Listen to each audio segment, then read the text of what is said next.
మీరు తీసుకునే అదే మందులు, అదే నాణ్యమైన మందులు, కానీ సగం ధరకే.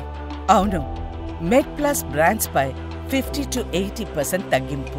సాధారణంగా అంటే ఇప్పుడు ఈ పట్టణ జీవనశైలి పెరిగిన తర్వాత చాలా మందికి ఈ విటమిన్ డెఫిషియన్సీస్ ఎక్కువ అవుతున్నాయి. మనకు 100 మందికి టెస్ట్ చేస్తే ఆల్మోస్ట్ 50-60% మందికి డి విటమిన్ డెఫిషియన్సీ వస్తున్నది. ఓ 40-50% మందికి బి12 వస్తున్నది. అంటే ఒక 40 ఏళ్ళు దాటిన ప్రతి వ్యక్తికి అంటే ఎటువంటి టెస్టులు చేయించుకోవాలని మీరు ఎవ్రీ ఇయర్ ఎటువంటి టెస్టులు తప్పనిసరిగా చేయించుకోవాలని మీరు సూచిస్తారు? ఈ విటమిన్ డెఫిషియన్సీస్ నుంచి బారిన పడకుండా ఉండాలంటే మీరు చెప్పే జాగ్రత్తలు ఏంటి? విటమిన్ డి అనేది మన సన్లైట్ ద్వారా మన బాడీ మనల్ని ప్రొడ్యూస్ చేసుకునేది.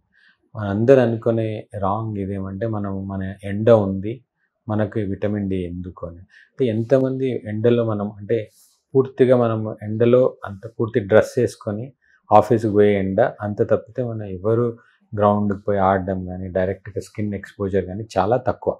అందుకని మనకు ఇంత సన్లైట్ ఉన్నా కూడా వైటమిన్ డి డెఫిషియన్సీ అనేది వస్తుంది.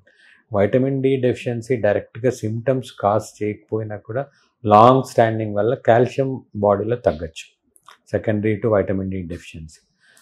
ప్రతి 40 మీరు అన్నట్లు 40 ఏళ్ళ తర్వాత నార్మల్ రొటీన్ అంటే మన హిమోగ్లోబిన్ ఎంత ఉంది, షుగర్స్ ఎంత ఉన్నాయి, కిడ్నీ, కొలెస్ట్రాల్, ఈ టెస్ట్లతో పాటు వైటమిన్ డి, బి12 ఈ రెండు కూడా చేసుకొని అవి తక్కువ ఉంటే ఒక అడిక్వేట్ లెవెల్లోకి మెయింటైన్ చేసుకునే దానికి మంచి మందులు అయితే ఉన్నాయి.